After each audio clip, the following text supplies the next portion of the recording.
حی کی جمع ہے، یعنی وہ سب زندہ ہیں. تو جب شہید زندہ ہے تو کیا انبیاء زندہ نہیں ہوں گے؟ جب شہید باحیات ہیں تو کیا وہ جن کی بنا پر ان کو شہادت ملی کیا وہ باحیات نہیں ہوں گے؟ دوسری بات، یہ جو آپ نے بات کہی کہ انبیاء کرام نے رسالت مآب کے پیچھے نماز پڑھی، روایتوں کی دنیا میں یہ بات موجود ہے کہ پیغمبر اسلام کے پیچھے 1,24,000 انبیاء کرام نے نماز پڑھی ہے. یہ تو پیغمبر اسلام کے پیچھے نماز پڑھ کے ان انبیاء کو شرف مل رہا ہے کہ ایسی عظیم المرتبہ شخصیت کے پیچھے نماز پڑھنے کا موقع انہیں مل گیا. تو یہ تو ان کے لیے خوشی کا موقع ہے. یہ انبیاء کرام مستقل عبادت میں مصروف ہیں. عبادت کا ایک عنوان کیا ہے؟ پیغمبر اسلام کے پیچھے کھڑے ہو کے نماز پڑھ لینا. تو یہ تو شرف ہے ان کا، یہ تو خوشی کا موقع ہے. یہ آبجیکشن نہیں بلکہ حقیقت کے اوپر مبتنی بات. تو کیا آپ اس بات کو واقعی مان رہے ہیں کہ ان کے پیچھے نماز پڑھے ہیں ان لوگ؟ روایات کی دنیا میں یہ بات موجود ہے، اس کو ایکسیپٹ کرنے میں کوئی ہم کو عقلی طور کے اوپر مشکل نہیں ہے ہمارے لیے. نہیں، تھوڑا شبہ پیدا ہو رہا ہے. کیسے آپ کیسے کہہ سکتے ہیں؟ اس لیے کہ اگر 1,24,000 جی اس مسجد میں، جس مسجد کا ذکر ہو رہا ہے کہ اس میں حضور نے نماز پڑھی اور لوگ پیچھے، 1,24,000 اس میں آئیں گے کیسے؟ ہاں، یہ ایک الگ بحث ہے جس کو آپ پیش کرنا چاہ رہے ہیں کہ جسمانی طور کے اوپر کسی ایک جگہ پر یہ 1,00,000 کا مجمع نہیں جمع ہو سکتا. صحیح. یہ آپ اس لیے کہہ رہے ہیں کہ آپ مسجد کی دیواروں کو دیکھ رہے ہیں. آپ مسجد کی دیواروں کو دیکھ کر یہ بات کر رہے ہیں، لیکن مسجد کی دیوار وہ کہ جس کو آپ دیکھ رہے ہیں وہ مسجد کی دیوار نہیں ہے. آپ جس کو دیکھ رہے ہیں وہ زمین کی مسجد ہے. اور جس نماز کو پیغمبر اسلام نے پڑھایا ہے وہ نماز عرش کی موجود مسجد کی ہے.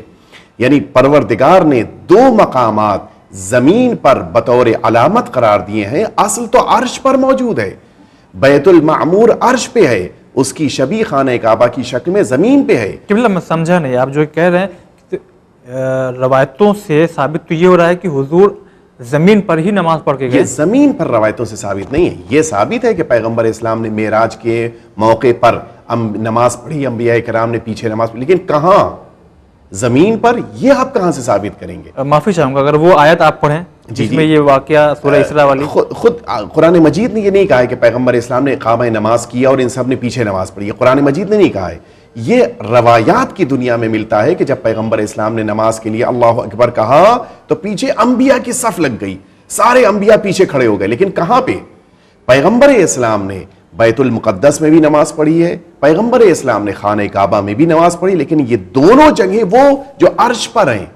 ہم زمین کے حدود میں موجود ان مکانات کی حد بندی کو دیکھ کر کہہ رہے ہیں کہ 1,00,000 کا مجمع نہیں آ سکتا، جبکہ حقیقت یہ ہے کہ یہ دیوار زمین پہ ہے. عرش پر جہاں پہ نماز پڑھی ہے پیغمبر اسلام نے، یہ آسمانوں کی بلندی پر. یہ بات آپ کیسے کہہ سکتے ہیں؟ کیونکہ ظاہراً دیکھا جائے تو اسی یہ فرش پہ جو موجود ہے اس میں پڑھی گئی ہے. معراج ہوئی کہاں ہے؟ معراج خانہ کعبہ میں ہوئی ہے یا معراج عرش الہی پر ہوئی ہے؟ عرش الہی پہ ہوئی. تو جب معراج وہاں پر ہوئی ہے تو کیا پروردگار عالم نماز کا موقع عرش پہ دے گا یا زمین پہ دے گا؟ اگر زمین پہ نماز پڑھی ہوتی تو فضیلت ہی کا ایکسٹرا کوئی بات نہیں تھی. اس مسجد میں تو پیغمبر اسلام نے ہزاروں دفعہ نماز پڑھی ہے، پھر کون سی فضیلت تھی؟ فضیلت تو تب ہے کہ جب پیغمبر اسلام کو پروردگار اپنی بارگاہ میں اپنے عرش پہ بلائے اور وہاں نماز کا موقع عطا فرمائے. تو فضیلت تو تب پیدا ہوگی نا.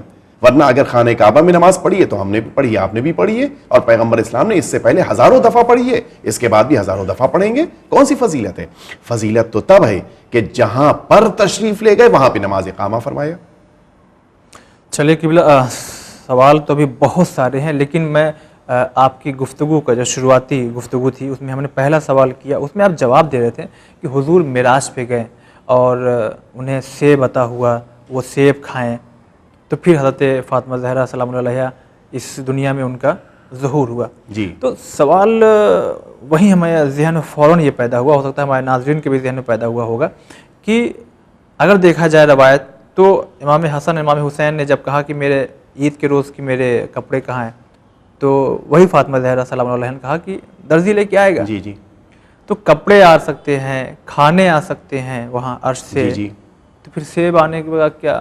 تو پھر یہ روایت کچھ ضعیف سی نہیں محسوس ہوتی ہے آپ کو؟ دیکھیے، میں آپ کی بات کو واضح کر دوں کہ یقیناً جناب زہرا کا یہ درجہ اور یہ شرف ہے کہ ان کے دروازے پر کھانا بھی آیا، ان کے دروازے پر ملک بھی آئے، ان کے دروازے پر حور بھی آئی، انہی کے دروازے کے اوپر خیاط بن کر ملک آیا، خیاط یعنی درزی، جی انہی کے دروازے کے اوپر پروردگار نے گہنے بھیجے، داغینے بھیجے، ساری چیزیں۔ لیکن جہاں تک اس روایت کی بات، یہ روایت بڑی معتبر ہے۔ کیوں؟ روایات کی دنیا میں جناب زہرا کی عظمت کو پروردگار عالم نے دنیا والوں پر واضح کرنے کے لیے جس طریقہ کار کو اختیار کیا ہے، وہ خود طریقہ کار اتنا زیادہ یونیک ہے کہ جس سے جناب زہرا کی عظمت واضح ہوتی ہے۔ پروردگار عالم نے قرآن مجید کو نازل کرنے کے لیے جناب جبریل امین کو واسطہ بنایا، حتیٰ اس دنیا میں بقیہ انبیاء کرام، اولیاء اعظام کو بھیجنے کے لیے پروردگار نے کسی نہ کسی صلب کو واسطہ بنایا۔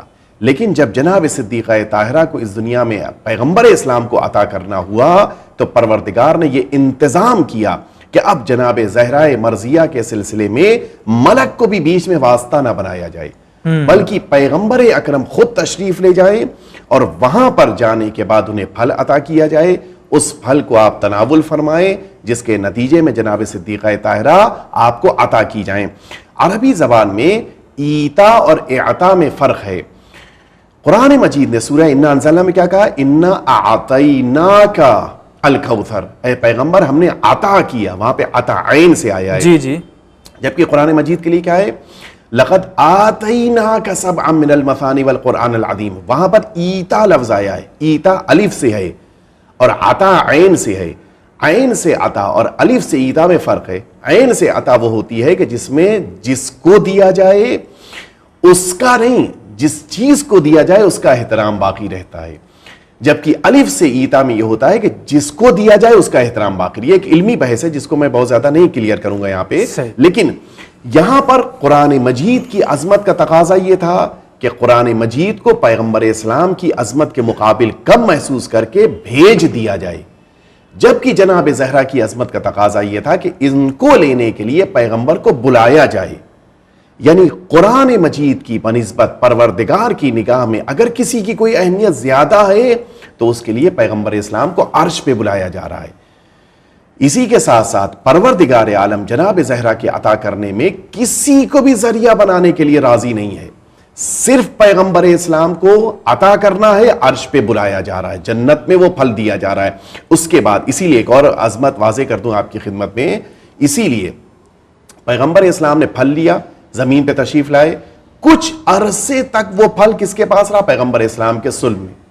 اس کے بعد منتقل ہو گیا جناب ام المؤمنین خدیجہ الکبریٰ کی آغوش میں، ان کے بطن میں، وہاں پر کتنے دن رہا؟ 9 مہینے۔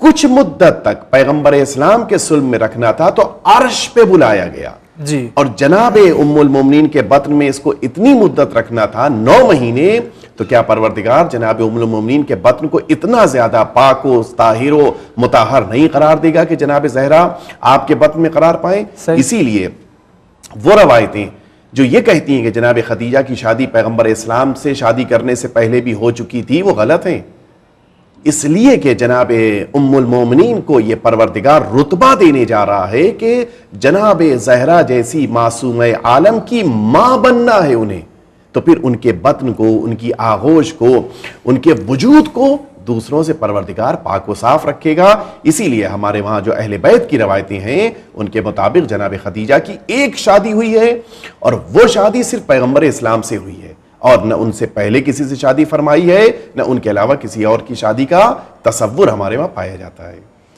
بہت ہی بہتر یہ آپ نے اس سوال کا جواب دیا۔ سوالات تو بہت سارے ہیں لیکن ایک محدود وقت جو ہمیں ملتا ہے وہ ہمارے درمیان سے بڑی ہی تیزی ناظرین گزر گیا۔ ابھی بہت سے سوالات ہمارے فہرست میں ناظرین باقی ہیں، انشاءاللہ آپ انتظار کیجئے، اگلے ہفتے ہم بہت سے سوالات اس سلسلے سے، جیسے ہم آپ کو یہ بتا دیں کہ حضور براق سے گئے تھے اور براق لایا کون تھا، اور حضور یہ ملتا ہے کہ جب گئے تو پھر جب واپس آئے تو زنجیر در ہل رہی تھی، وضو کا پانی بہہ رہا تھا، تو یہ کیا پاسبل ایسا ہو سکتا ہے کہ بالکل پانی بھی بہہ رہا ہے اور حضور چلے گئے اور آ گئے؟ کیوں؟ اس لیے کہ اس میں پوری ایک ڈھیر ساری روایت ملتی ہے کہ وہاں اللہ سے، وہاں فرشتوں سے ملاقات ہوئی، نبیوں سے پیچھے نماز بھی پڑھی، یہ وہ لگتا ہے کہ کئی دنوں کا یہ سفر رہا ہوگا، تو یہ کیسے مناسب ہو سکتا ہے؟ تو آپ انتظار کیجئے گا، ایسے ہی بہت سے سوالات ہیں جن کا جوابات آپ تک پہنچنا ضرور یا قبلہ ہم آپ کا تہ دل سے شکریہ ادا کرتے ہیں کہ آپ نے اپنا قیمتی وقت دیا. پروردگار آپ سب کو بھی بہتر توفیق عنایت فرمائے انشاءاللہ. اور گزارش ہے کہ جیسا کہ ہمیں ناظرین سے بنا آپ سے پوچھے ہی کہہ دیا کہ انتظار کیجیے گا اگلے ہفتے ہم حاضر ہوں گے، تو آپ ہمیں ایک اور موقع دیں تو جو سوالات بچے ہیں وہ آپ سے ہم پوچھ کر کے جوابات اپنے ناظرین تک پہنچائیں گے انشاءاللہ. اب اگر معراج سے واپس آنے کی توفیق مل گئی تو دوبارہ ضرور. جی قبلہ انشاءاللہ ضرور. تو ناظرین اسی کے ساتھ اب ہم چاہیں گے آپ سے اجازت، لیکن انتظار کیجیے انشاءاللہ اگلے ہفتے اسی ٹاپک کے ساتھ ہم پھر سے حاضر ہوں گے. بہت سے سوالات باقی ہیں، ان تمام سوالوں کے جوابات ہم آپ تک پہنچائیں گے، تو آپ دیکھتے رہیے چینل بھی. خدا حافظ. إلهي وخلاقي إلهي إلهي إلهي وخلاقي إلهي إلهي وخلاقي إلهي إلهي